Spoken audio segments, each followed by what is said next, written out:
was changed to Chennai, Bombay was changed to Mumbai. I have to keep up with all of this. Raised in that southern city. My mother was born and raised in Chennai. My dad came from deeper south in the state of Kerala, and they met in Chennai and were married there. So my dad spoke Malayalam, my mother spoke Tamil. I was raised in Delhi and spoke Hindi. I often say I can speak Hindi and Tamil. Malayalam, I only knew the scolding words my dad used, so I don't use them in public. But Chennai was my home city till I was very young, 3 or 4, and then moved to Delhi. But the thing is, John, people don't realize that India is probably the most religious country in the world. People are pursuing answers through ceremony, through historical pursuit of tradition, and all that comes along with religion. Technically speaking, Hindu scholars will say there are 330 million deities in the pantheon of Hinduism.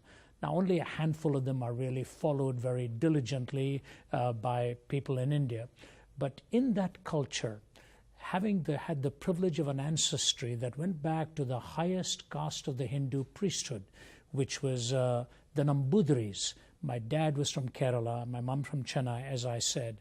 But I never really thought seriously about religious things. Why? I was immersed in the struggle to perform academically.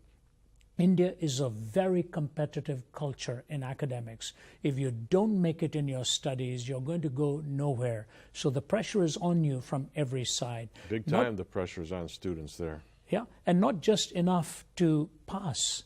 It had to be high. You had to be right at the top of the list. And I wasn't going to make it.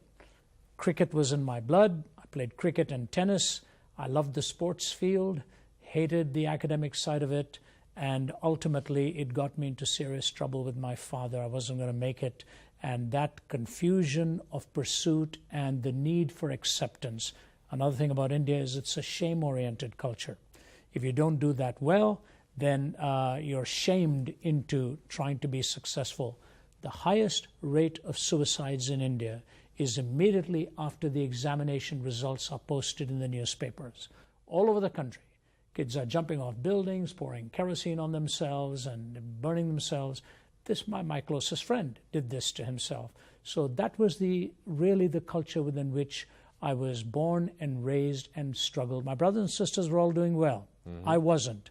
I was sort of the failure of the family, and that finally got to me. Yeah, I've been to Mumbai. I'm going back to Calcutta, and I watched people very sincerely following whichever religion they were practicing. So they were sincere, but they're still confused. They still don't have the answer. They're still searching. Talk about that a little bit. Yes, the major religions in India, Hinduism, Islam, Buddhism, Sikhism, Jainism, you've got a touch of Baha'ism, all of that. Christianity forms a small percentage of it. And people, often think that sort of Christianity is this exclusivist worldview. No, not true. All of them are exclusivistic. Every one of them is exclusivistic. Otherwise, they wouldn't have been founded. They are founded for a purpose, certainly with certain distinctives. And in the search for answers, I just ended up with none whatsoever. And the emptiness, the loneliness, and the failure in school, I didn't have a single Christian friend, by the way. They were all, majority of them from the Hindu worldview, which places such great value and respect for family and all of that. So that's the way I was raised. But the emptiness came in with no answers, only questions. Tradition, tradition, tradition. You followed it. I knew this was not going to get me anywhere, and finally I attempted to take my own life. Yeah, talk about that. How did you do that? Well, for many years I couldn't, John, to be honest with you. As long as my dad and mom were alive, it was very embarrassing for them, till my father in his latter years, point blank, asked my wife to talk about it and then asked me. It's again the shame thing, nobody wants to admit how low they had become in life. I just want to assure the listener it had nothing to do with any psychological debilitation, no such issues with drugs or whatever like that. It was just a search for meaning. I wanted to put life together, and it wasn't coming together for me. So I was going to my classes in college and went into the science lab out there, saw some chemicals, took these plastic bags. I didn't even know what all they said, except I took the ones that was marked poison, brought it back to my home, put it in a glass of water early one morning. Everybody was out of the house. Went into the restroom and just it started to froth immediately, effervesce. So I just stirred it with a teaspoon and gulped the thing down. I used to tell my story in the early days by saying, unfortunately, but a doctor corrected me once. He said, you better say fortunately. It was very salty, and my system began to reject it. And there I was holding on to the sink as the moisture was coming out of my body. I collapsed on my knees. I shouted for help. The servant in the house heard me screaming. Nobody else was there. He came. I don't know whether he broke the door down, pushed it down. I don't remember exactly. But he saw me in that pitiful state, put me into a taxi, and rushed me to a hospital. And when I was fully composed of my senses again, all I knew was needles were in my arm because of the dehydration, my mother and father by my side, and the ultimate desolation of knowing you didn't even know how to live, now you didn't know how to die. That was the crossing road moment for me in asking questions more seriously than I had been asking. But a man came into your room and did what? Well, this is the amazing thing to me. That's why I believe in sort of divine appointments. I wasn't looking for anybody to come. In fact, I still don't know how they let him get that past that much, probably because he said he was a minister. And he brought a little red New Testament and wanted to read it to me. And my mother said he couldn't. I was in critical condition. So he opened it to the 14th chapter of John. And ironically, it's Jesus talking to Thomas, the first person who ever went to India with the gospel. And he was reaching the Nambudhiris, by the way, my very ancestors from centuries ago. And in that 14th chapter of John, as Jesus was saying, because I live, you shall live also, I grasped onto that verse and said, Jesus, if you are offering me life like I have never had it, I want that life from you.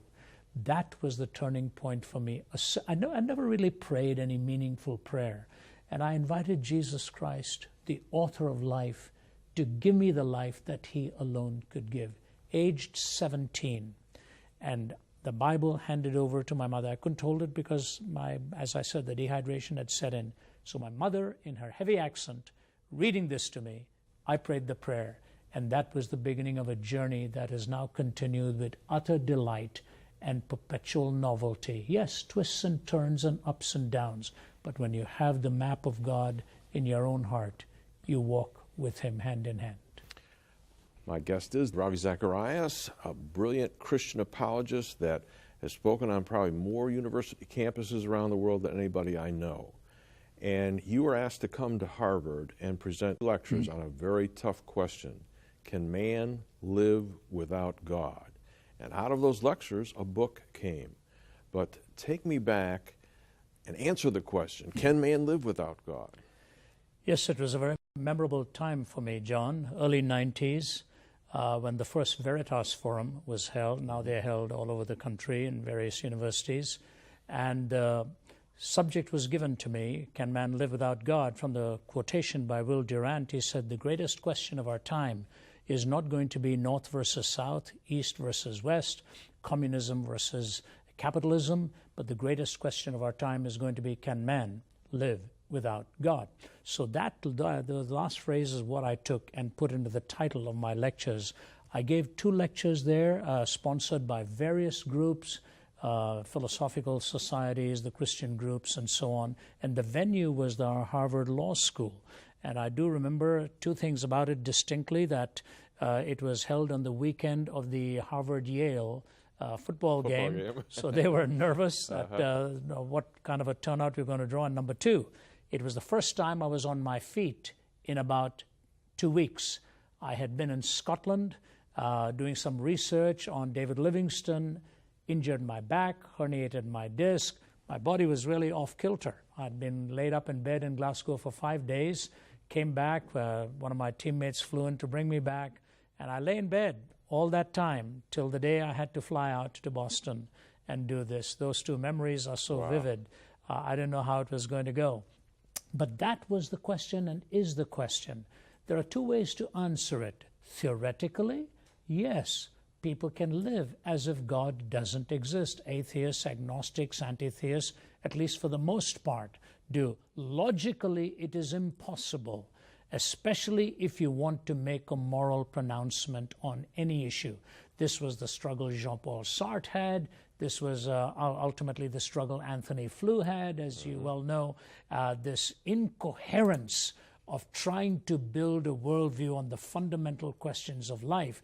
It cannot be done logically or coherently. Yes, existentially, people may try to wing it and somehow live day to day. But if you want to live a coherent life and present answers to the haunting questions with which you live, it is impossible to live without God. I think that was Durant's challenge. Are we going to live as if he doesn't exist? And if that happens, what kind of a chaotic world are we going to face? And as Nietzsche said, the 20th century would become the bloodiest century in history because of the popularization of the death of God type thing. And indeed it was. More bloody than the previous 19 centuries put together. Mm-hmm. Yeah, I find it interesting that Nietzsche's writings influenced Hitler. Hitler gave them to Stalin and to Mussolini. And you can tell what happened in all three of those nations. Yeah, this is, if you read Paul Johnson's book, Modern Times, he tells this story. He talks about these three demagogues of the mid-1900s there in Hitler, Stalin, and Mussolini. And the irony of it was Stalin at one time was preparing to go into the ministry, and lost his faith in God. Hitler, of course, wanted to build the super race, the Überman, the stronger man that he wanted to build to take over. And these ideas of living without God became popular. Nietzsche, ironically too, son of a pastor, and both of his grandfathers were in the ministry. And he said, when we realize God has died in the 19th century, a kind of madness will break out. The last 13 years of his own life, he spent moving between sanity and insanity, oftentimes in silence for weeks. But here's the parable he gave. He said, have you not heard of that madman who took a lantern and went into the city saying, I'm looking for God, I'm looking for God. He excited considerable laughter. People standing there looked at him, thought he was just a maniac himself. And then he said, where has God gone? Have we lost him? Has he gone on a journey or a voyage? And these questions. But the thing I like about Nietzsche is he was honest about the implications of his conclusion. Mm-hmm. Modern philosophers don't like to take it logically to where it goes. Nietzsche was honest, and he said things like this. The metaphors that he used, who gave us a sponge to wipe away the horizon? Is there any up or down left? Will lanterns have to be lit in the morning hours? How did we accomplish the greatest of all deeds that humanity has ever accomplished? No horizon left, no point of reference left. He recognized that the death of God meant the death of absolutes and the death of definitions. So here was his question. What sacred games will we need to invent in order to sort of assuage and to bring some kind of satisfaction? So what is he saying? Some type of spirituality is desperately needed, something mystical, something of an absolute nature. How are we going to find all of this now? This to me, John, really, this to me is the greatest question of our time. If God is no longer in the paradigm, where are we going to find the definitions? What point of reference? Nietzsche was right on target. And so he said, two things will happen.